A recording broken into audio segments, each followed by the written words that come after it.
আর এই মুহূর্তে নজর রাখতেই হচ্ছে অভিষেক বন্দ্যোপাধ্যায়কে 6.5 ঘন্টা জিজ্ঞাসাবাদ, দীর্ঘ 6.5 ঘন্টা জিজ্ঞাসাবাদ সিআইডির। আজ তলব করা হয়েছিল সিআইডির তরফ থেকে। কেন?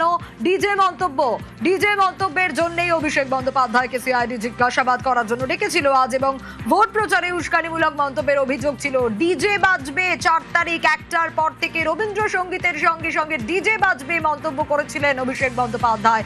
এবং আরামবাগ, ভগবানপুর, মগরাহাটে ডিজে মন্তব্যে মামলা করেছিলেন বাগুইআটির বাসিন্দা। আরো ডিটেইল এই মুহূর্তের আপডেট জানার চেষ্টা করি। অনুপ রয়েছে আমার সঙ্গে। অনুপ,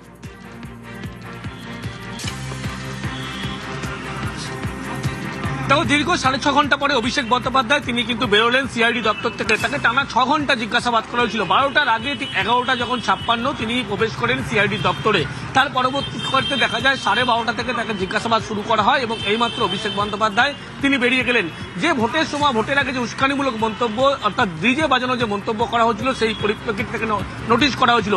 বাগুইআটির যে বাসিন্দা রাজীব সরকার তিনি কিন্তু অভিযোগ দায়ের করেছিলেন বিধাননগর সাইবার ক্রাইম থানায়। এবং এই অভিযোগের পরবর্তী ক্ষেত্রে সেই কেসের দায়িত্ব নেয়, কেস হ্যান্ডওভার হয় সিআইডির কাছে। এবং সিআইডির পক্ষ থেকে আজকে নোটিশ করা হয়েছিল এবং একাধিক বিষয় নিয়ে ডিজিটাল এভিডেন্স দেখিয়ে অভিষেক বন্দ্যোপাধ্যায়কে দফায় দফায় জিজ্ঞাসাবাদ করা হয়। যে তিনি উস্কানিমূলক মন্তব্য দিয়েছেন বলে অভিযোগ করা হচ্ছে, একাধিক ভিডিও ক্লিপ দেখানো হয়েছিল এবং এখানে দেখা যাচ্ছিল অভিষেক বন্দ্যোপাধ্যায় তিনি দাবি করেছিলেন মঞ্চ থেকে, সভামঞ্চ থেকে, যে 4 তারিখে ভোটের পরে রবীন্দ্রসঙ্গীতের মাঝে ডিজে বাজানো হবে। এবং মনে করা হচ্ছে রাজনৈতিক বিরোধী দলগুলোকেই উদ্দেশ্য করে তিনি বলেছিলেন, উস্কানি দিয়েছিলেন, এমনটাই কিন্তু অভিযোগ করা হচ্ছে। অর্থাৎ তারা ভেবেছিলেন তৃণমূল সরকার ক্ষমতায় আসবে এবং বিরোধীদেরকে মারধর করা হতে পারে। এরকমই বেশ কিছু মন্তব্য পরিপ্রেক্ষিতে এই অভিযোগ দায়ের হয়েছিল। সেই অভিযোগের পরিপ্রেক্ষিতে অভিষেক বন্দ্যোপাধ্যায় তিনি আজকে হাজিরা দিলেন এবং তাকে দফায় দফায় জিজ্ঞাসাবাদ করা ছিল। কেন তিনি একবারে অনুপ একটু সঙ্গে থাকো, একটু দেখি কি কি বলেছিলেন সেগুলো একটু শোনাই।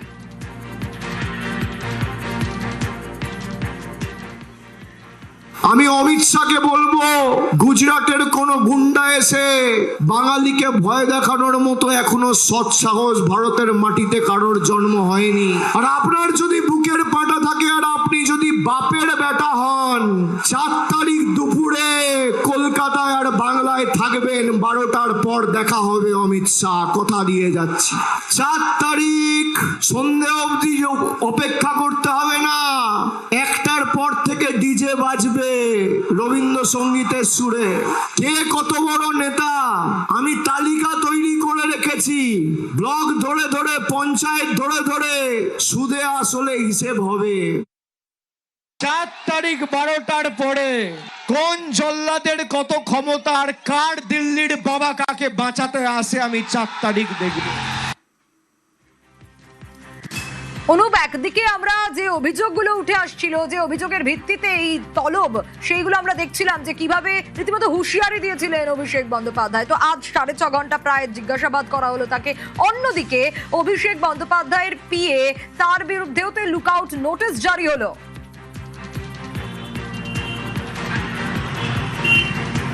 একবারে অভিষেক বন্দ্যোপাধ্যায়ের আত্মসহায়ক সুমিত রায়, তার বিরুদ্ধে ইতিমধ্যেই জেলা পুলিশের পক্ষ থেকে লুকআউট নোটিশ জারি করা হয়েছে। বিমানবন্দর কর্তৃপক্ষ তাকেও কিন্তু গোটা বিষয়টি ইতিমধ্যে নির্দেশিকা পাঠানো হয়েছে। তার কারণ অভিষেক বন্দ্যোপাধ্যায় আত্মসহায়কের বিরুদ্ধে যে অভিযোগ উঠেছিল। এক্স্যাক্টলি লুকআউট নোটিশটা নিয়ে তোমার কাছে আসবো, তবে তার আগে আরেকবার একটু জিজ্ঞেস করি যে একের পর এক এই যে অভিযোগগুলো ছিল, ভবানী ভবনে তলব করা হলো, আজ ঠিক কি কি হলো, এখনো পর্যন্ত কি আপডেট পাওয়া যাচ্ছে?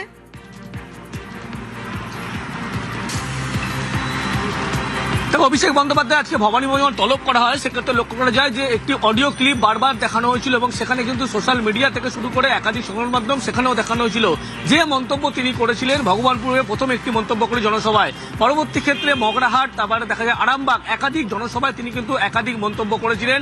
4 তারিখে রবীন্দ্রসঙ্গীতের মাঝে ডিজে বাজানো হবে এবং দেশের যে স্বরাষ্ট্রমন্ত্রী তিনি যখন বারবার আসছেন এবং তাকে উদ্দেশ্য করে বলা হয়েছিল দুপুর 1টার মধ্যেই সমস্ত পরিষ্কার হবে, সন্ধ্যা পর্যন্ত হতে হবে এবং 4 তারিখে তাকে থাকতে বলা হয়েছিল রাজ্যে। তার কারণ রবীন্দ্রসঙ্গীতের মাঝে যে ডিজে বাজানো হবে মনে করা হয়েছিল বিরোধীদের উদ্দেশ্য করেই এমনই মন্তব্য করা হয়েছিল। এবং যেহেতু তৃণমূল ক্ষমতায় ছিল, তৃণমূল আবার ক্ষমতা আসবে, তারা এমনটাই মনে করেছিল এবং এই কারণেই এই মন্তব্য করেছেন। যদিও অভিযোগ যে দায়ের হয়েছিল যে তিনি কিন্তু উস্কানিমূলক মন্তব্য করেছিলেন ভোটের আগে, সেই পরিপ্রেক্ষিতে যখন অভিযোগ দায়ের করা হয়, অভিষেক বন্দ্যোপাধ্যায় যখন আজকে এসে পৌঁছয়, অভিষেক বন্দ্যোপাধ্যায়কে দফায় দফায় জিজ্ঞাসাবাদ করা হয় কেন তিনি এই মন্তব্য করেছিলেন, কোন পরিপ্রেক্ষিতে মন্তব্য করেছিলেন।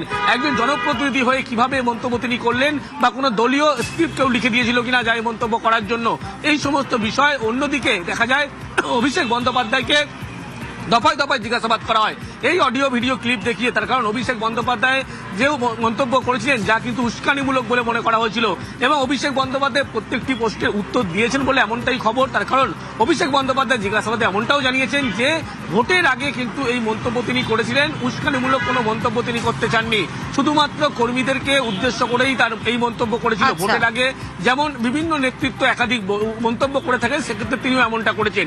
কিন্তু অভিষেক বন্দ্যোপাধ্যায়কে আরেকটা প্রশ্ন করা হয় কেন তিনি এই বক্তব্য দিয়েছিলেন যেটা উস্কানিমূলক বলে মন্তব্য করা হচ্ছে, যা বলা হচ্ছে 4 তারিখে রবীন্দ্রসঙ্গীতের মাঝে ডিজে বাজানো হবে, যা প্ররোচনামূলক। যে বডি ল্যাঙ্গুয়েজে তিনি মন্তব্য করেছিলেন সেই পরিপ্রেক্ষিতে সেই বডি ল্যাঙ্গুয়েজে কেন তিনি এই মন্তব্য করেছিলেন একাধিক জিজ্ঞাসাবাদের সম্মুখীন হয়।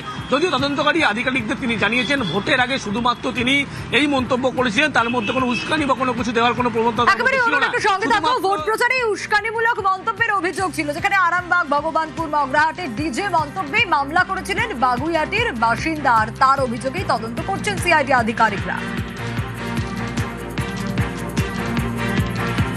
একজন এমপি, যে কোনো এমএলএ তারা কখনোই এইরকম উত্তেজনামূলক ভাষণ ভোটের সময়, বিশেষ করে ভোটের সময় দেওয়া যায় না, যেখানে ওনারা বলছেন যে আমরা দেখে নেবো 4 তারিখের পরে ডিজে বাজাবো, বা যে এই ধরনের যে কোনো বক্তব্য বলা যায় না।